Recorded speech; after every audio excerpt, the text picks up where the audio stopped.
Well, hello, Confirmands. This is Year 1, Lesson 19 on Elijah. This is the lesson for April 6th, 2022. April 6th is the last Wednesday in Lent that we'll be celebrating together. We'll be meeting at Nelsonville. It is the Lent schedule in effect. The soup supper starting at 5:30, and then at 6:30 we have our in-person confirmation discussion group, and then at 7 o'clock church, and then at 8 o'clock the online discussion group. So it is the final soup supper, and I hope that I will see you there. It is a lot of fun. All right, phrase that pays for this week, the first two words, show me. Show me.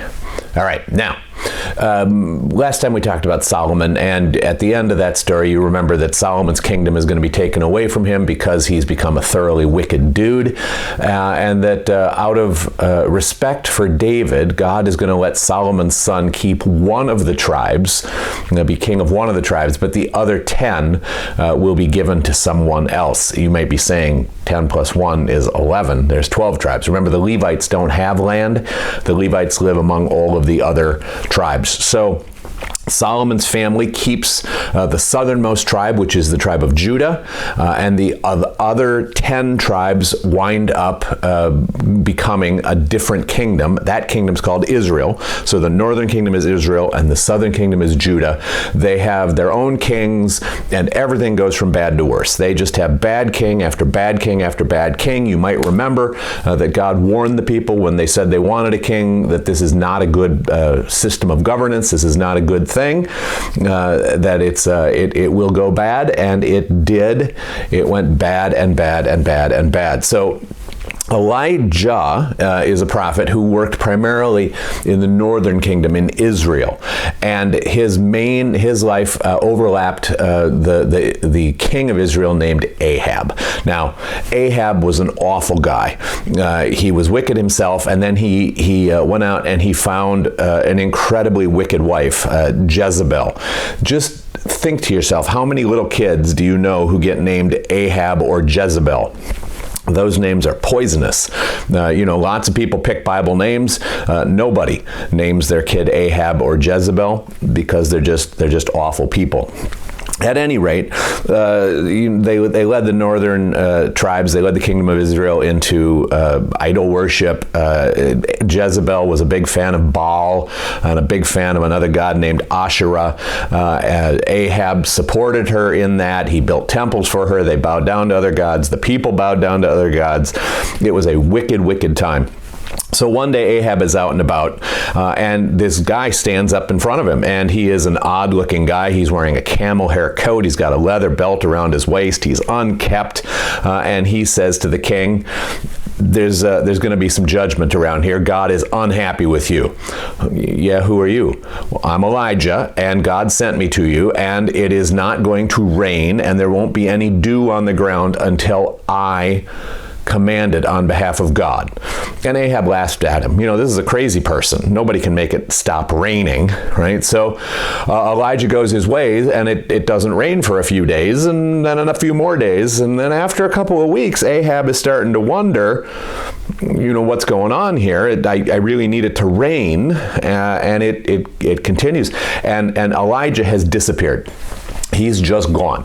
And Ahab sends out messengers everywhere looking for him. He asks the neighboring kings, have you seen this guy? Kind of a goofy looking guy, camel hair coat, leather belt, unkept. No, haven't seen anything like that. And weeks turn into months, and it still hasn't rained, and there begins to be great suffering in the land. Meanwhile, Elijah, God has got him squirreled away by a brook that still has some water running in it, and ravens bring Elijah food, bread and meat, morning and night. So Elijah is just kick back, relaxing, watching God's plan unfold while Ahab spins into a panic. Pretty soon, though, that brook dries up, and Elijah says to God, where do you want me to go now? And God says, I want you to go to Zarephath, which is a city in Sidon. It's not even a city in Israel. And there's a widow there that's going to take care of you. The second part of the phrase that pays, the person person.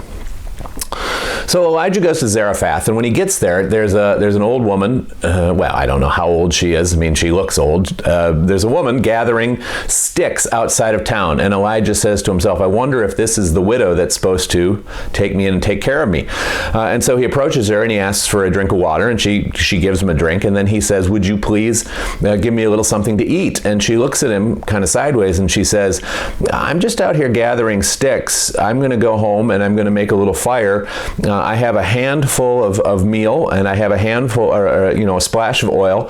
I'm going to make my son and I a last meal, and then we're going to get busy starving to death because we have nothing else and no other resources. And Elijah says to her, you are not going to starve to death. God will take care of you. Go make that fire. Only make me a cake first, and God will provide for you. So she does, which is just, a crazy act of trust and generosity. I mean, maybe she figures she has very little to lose, but she does it. And she is shocked that after she bakes him this little cake, this little food, that there is still meal in the jar, and there is still oil in the flask. And it keeps replenishing itself every day. Every day there's food for them. Every day there's oil for them. They are able to eat. And Elijah lives there with her and her son for months. With God providing for all of them, God taking care for all of them. Now, after a few months, the little boy gets sick and he dies. And this is obviously a disaster for her. And Elijah says, give me his body. And he carries the boy upstairs and he prays that God would restore the boy to life. 3 times he prays, and then God does restore the boy to life. And Elijah brings him back down, gives him to his mother, and she says, now I know that you truly are a man of God. So the third part of the phrase that pays, you honor. You honor. So anyway, this goes on now. The drought's been going on for 3 years. And God says to Elijah, it's time to go talk to the king. So Ahab has been crazy. Excuse me. Ahab has been crazy looking for Elijah, and he has search parties out all the time, and he knows that if he doesn't get rain soon in his land, that everything is going to be lost. Right after 3 years of drought, there is very little left. So he's out on a search party, and one of his servants, Obadiah, is out on a search party, and Obadiah is out looking for some water, some forage for horses and cattle. And he sees this guy with a camel hair shirt and a leather belt, and Obadiah says, is it you? And Elijah says, yup, it's me. Go get the king. And Obadiah says, look, I'm going to go get the king, and you're going to go away again, and the king's going to be very mad, and he's going to take it out on someone, and I'm going to be the only one here. I don't want to do that. And Elijah says, I am not going to run away. Go get the king. So Obadiah runs to get the king, and King Ahab forgets that he's a king and supposed to call people to him. He is desperate to see Elijah, and he comes to where Elijah is. Now, the fourth part of the phrase that pays, and I. And I. Anyway, King Ahab comes into the presence of Elijah, and he says to him, are you the one, the great troubler of Israel? And Elijah says, not me, you, your family. You have ruined this place. You've led the people into idolatry and into wickedness. You're the one who's ruined Israel. So here's what we're going to do, King. I want you to call a meeting of all of the people of Israel, and I want you to meet me at Mount Carmel with all of the priests of Baal, and we're going to have a conversation about a way forward here. And again, Ahab doesn't have any ability to negotiate with Elijah. He has come to believe in his bones that it's not going to rain until Elijah says it's going to rain. So he's not going to kill Elijah, right? He's not going to torture him. So he agrees that they're all going to meet at Mount Carmel, all the people, Ahab, Elijah, and the prophets of Baal. So the day comes for the meeting. There's a huge crowd of people, and Elijah says to them, what is wrong with you? How long are you going to go back and forth between the Lord God and Baal? If the Lord God is God, you should worship him. If Baal is God, you should worship him. But I'm not asking you to choose right now. I'm going to put on a little clinic. There's going to be a little demonstration so that you know who the true God is. I think what we should do is that we should get a couple of offerings. We should build a couple of altars, and whichever God sends fire down on that altar first, that's God. And the people thought, awesome. That sounds like a good way to spend a day. Let's figure out who the real God is. It'll be a show either way. Let's do that. So they went and they got two bulls and wood for sacrifices, for altars, and they brought them to Elijah and the prophets of Baal. Now, Elijah said to the prophets and priests of Baal, hey, you guys go first. I'll spot you the whole day. You see if you can get Baal to answer you. So they grabbed one of the bulls and they built an altar and they put wood on it and they killed the bull and they put it on the altar. And then they began to dance around and sing and pray to their god Baal to please send fire from heaven. But of course, nothing happened because Baal is not real. Right? They danced louder, they sang louder. Elijah started to mock them from the sidelines. Maybe Baal can't hear you. Maybe he's gone on vacation. Maybe he's on the toilet. Have you ever considered that? Maybe your God is constipated and he just can't spare a thought for you right now. And the priests of Baal, they danced around and they made more noise. They began to cut themselves with knives so the blood would flow freely, so that Baal would feel sorry for them and send fire for heaven. And nothing happened. And finally, late in the afternoon, Elijah said, you boys had enough? And they surrendered the field. It was clear that Baal wasn't going to send fire. So Elijah had the people help him, and they built an altar out of 12 huge stones, 12 tribes of Israel, right? And then they put the wood on it, and they slaughtered the bull, and they put it on it, and then they dug a trench. Elijah had them dig a trench around the altar. And then he had them get 4 barrels of water and pour the water over the carcass and over the wood and over the altar. And he had them do that 3 times, so that's 12 barrels of water get poured over it. So everything is saturated. Everything is completely wet. The trench around the altar is filled with water. And Elijah steps back and he says, God, I'm here because you told me to be here doing what you told me to do. This is for them. It's not for me. Show them. So fire roars down from heaven, consumes everything, the water, the wood, the sacrifice, and the people go crazy. And Elijah says to them, you see those 450 guys over there? Those guys have been lying to you. Those guys have been leading you and the nation astray. Get them. And right there, they kill those 450 priests of Baal, and they say, we are in following the true God. We are going to follow the true God from now on. The next part of the phrase that pays, will know. Will know. K-N-O-W, not N-O. Will know. So Elijah says to King Ahab, look, it's going to start raining now anytime. You should go to your feast. You should have dinner. It's going to get a little exciting later. You should do that. And again, Ahab's in no mood to argue with Elijah. His mind is blown too. He has never seen anything like this either. So he goes, with his courtiers and whoever else, the fancy people, and they have a feast to celebrate that Elijah is going to let it rain again. So Elijah, meanwhile, climbs to the top of the mountain and he prays to God that God would send rain. And then he sends his servant to look out over the sea to see if there's any clouds developing. And 7 times the servant goes and comes back with praying in between each time and hasn't seen anything. On the 7th time, though, when the servant comes back, he says, I see the smallest cloud you can imagine coming up out of the sea. I mean, from where I was standing, boss, it looked like it was the size of a man's hand. I mean, obviously it's bigger than that because it's further away, but, not a lot. And Elijah says, thanks be to God, it's going to rain. God's going to answer his promise right now. He wraps himself in his cloak and he goes and he finds Ahab and he says, hey, you better get in your chariot. You better head back to your capital city, Jezreel. You better head back there because it's going to rain like crazy. Again, Ahab is in a listening mood. He gets in his chariot. He starts down the road. Huge storm, black clouds, lightning, thunder. It is crazy the amount of rain that falls.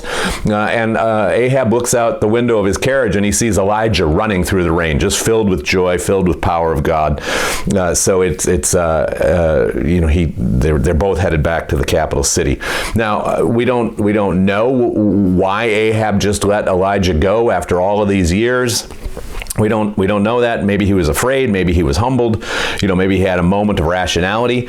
We don't know that. But Elijah and Ahab returned separately to the capital city of Israel, to Jezreel. All right. The sixth part of the phrase that pays: what kind? What kind? All right. When Ahab gets home and tells Jezebel what's happened to her 450 priests and prophets of Baal, she flips out. And she sends Elijah a message that if you're not as dead as my priests by tomorrow, let the gods kill me. And Elijah panics, which is weird because he's just been, fed by God, cared for by God. He's seen the fire fall from heaven. He's seen the rain clouds develop. You'd think he'd be in a good, faithful place, but there's something there for us to think about, that he just collapses and he's terrified, and he runs away. He runs out into the wilderness, and he runs until his strength gives out, and he finds himself under a juniper tree, and there he prays that God would let him die, that God would just end his life, because he can't go on anymore. He's too afraid. He's too scared. He's all alone. No one but him worships God, and he can't do it. He falls asleep there under the tree, and when he wakes up, there's an angel that's made him lunch. And the angel says, Elijah, get up and eat. And he does. He gets up and eats and drinks, and then he falls asleep again. When he wakes up, there's an angel there again, made him another meal. Elijah, get up and eat. So he gets up and eats and drinks again, and the angel says, you've got some traveling to do, tells him where to go, and Elijah has the strength from those 2 heavenly meals to travel for 40 days, and he travels back to Mount Horeb. Mount Horeb, if you remember, was the mountain on which Moses encountered God through the burning bush. So Elijah travels back to Mount Horeb. Now, the next part of the phrase that pays: of person. Of person. So Elijah gets to Mount Horeb, and he finds a cave, and he crawls into this cave in Mount Horeb, and he still feels bad, and he still feels lonely, and he still feels scared, and there's still a price on his head. And he's there, and he hears a word that he should go out of the cave, and he'll encounter God. So he steps out, and immediately there's a huge windstorm that just buffets the mountain and the trees. But Elijah knows that God's not in the windstorm. And then there's an earthquake that makes everything rock and sway, and he knows God's not in the earthquake. There's a mighty fire that passes, that roars through, and Elijah knows God's not in that. And then there's this still small voice, Elijah. And Elijah knows he's talking to God, so he covers his face, and God says, Elijah, what are you doing here? And Elijah says, God, it's awful. You got no idea. I'm all alone. There's no one but me, and I can't do it anymore. And I just want to die. I'm all alone. And God says, you're not alone. There are thousands of Israelites who haven't bowed the knee to Baal. Thousands of them. And you've got work to do. I want you to head back to Israel. I want you to go right now. And I want you to find a kid named Elisha, and I want you to anoint him as your successor. He's going to take over for you when you die.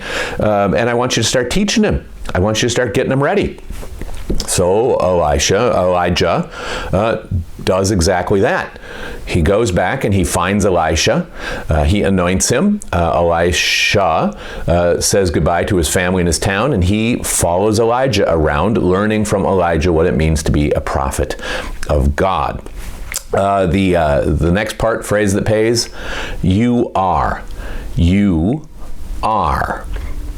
So they have a career together, Elijah and Elisha, and they travel around and they do God's will. In the fullness of time, Ahab dies, and his son, Ahaziah, you don't have to remember that name, but it's kind of fun to say, Ahaziah takes over and becomes king. And he's as bad as the old man. You've never seen a little baby Ahaziah either, have you? Again, it's a poisonous name. So Ahaziah is the new king of Israel.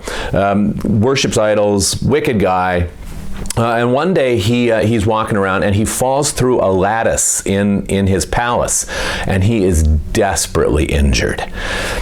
And so he calls his servants and he says, "Hey, go to the Philistines, find out from the priests and prophets there, whether I'll recover or not." And so his messengers head out, and on the road, Elijah meets them. And he says, "Where are you going, boys?" And they say, "Well, the king had an accident, and we're going to go talk to the priests of Baal, and then maybe the priests of Dagon, and see if the king's going to get better." And Elijah says, "Because there's no God in Israel? Really? You're going there? You're going to talk to priests of Baal? Don't you remember the mountain thing? Go back to the king and say to him, what, there's no God in Israel? Because you have done this, because of this insanity of yours, you will never get out of your bed. You're going to die." So the messengers, they don't want to tussle with Elijah. They remember. So they go back to the king, Ahaziah. Isn't it fun? They go back to the king and they say, "Yeah, king, here we are." He said, "Well, you made really good time." "Well, yeah, but we didn't go all the way to the prophets and priests of Baal and Dagon." "You didn't? Why not?" "Well, this guy met us on the road and he sent us back to you." "A guy met you on the road and you decided not to obey me? What was this guy? Who was this guy? What does he look like?" "Well, he was wearing a camel hair coat and he had a leather belt around his waist and he was kind of unkept." And the king said, "Oh, nuts. That's Elijah." What did Elijah have to say? "Well, you ain't never getting better and you ain't never getting out of that bed." And that's exactly what happened. That's exactly what came to pass. You should know that the phrase that pays this week was by a guy named Thomas Carlyle. That's Carlyle. He's a Scottish philosopher, Thomas Carlyle. At the end of his life, Elijah, a very old dude, Elisha has been following him around, kind of knows the ropes, kind of knows what he's supposed to do.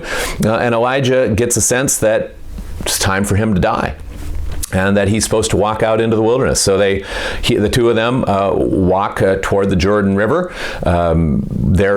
Twice on the way, they encounter small groups of prophets who tell Elisha, "Do you know that your master's going to die today?" Elisha says, "I know." Twice Elijah tells Elisha, "You don't have to come with me. I'm good. It's good. It's me and God. We're going to be fine. I'm going to be fine." And Elisha says, "No, I want to come with you." They get to the Jordan River, and Elijah takes off his coat and he smacks the water, and the waters part, and they walk across the Jordan on dry land. And Elijah says to Elisha, "God's going to take me here. Is there anything you want from me before I go?" And Elisha says, "I want a double portion of your spirit." And Elijah says, "I can't possibly give you that. But I'll tell you what, if you see me being taken from you, then you'll know that God has decided to answer that request." And while they're speaking, a chariot of fire and horses of fire swoop down, and they scoop up Elijah and they take him up into heaven. And Elisha sees him go. He cries out, "My father, my father, my father." And then he looks, and there's Elijah's coat. No Elijah. He picks up the coat, he walks back to the Jordan River, smacks the water, it opens for him, and the prophets of Jericho who are waiting on the other side, they see that and they know that God has given Elijah's spirit. And so now Elisha is the boss of all the prophets. He's in charge of the worship life of Israel. The young men, the young prophets, they want to go look for Elijah's body. Elisha says that's pointless. God took him to heaven. They say, "Please, please, please let us go." Fine, you go. They all go out. They look for 3 days. They can't find Elijah's body anyplace. They come back and they report to Elisha, and he says, maybe next time you'll listen a little better. God took him up to heaven, and then Elisha begins his career as the prophet of the Lord in Israel. We'll get there next week. No, we won't. Next week is Holy Week, and the week after that, I'm going to be gone. But the next lesson that we get to, I'll send you information about all of that. But the next lesson we're going to get to is about Elisha and his career as God's prophet. So that's what we got for today. The life of the prophet Elijah. I hope you're well. I look forward to seeing you. Remember, this is the lesson for April 6th. It's the last soup supper, the last Wednesday that we gather in Lent. Talk to you soon. Bye.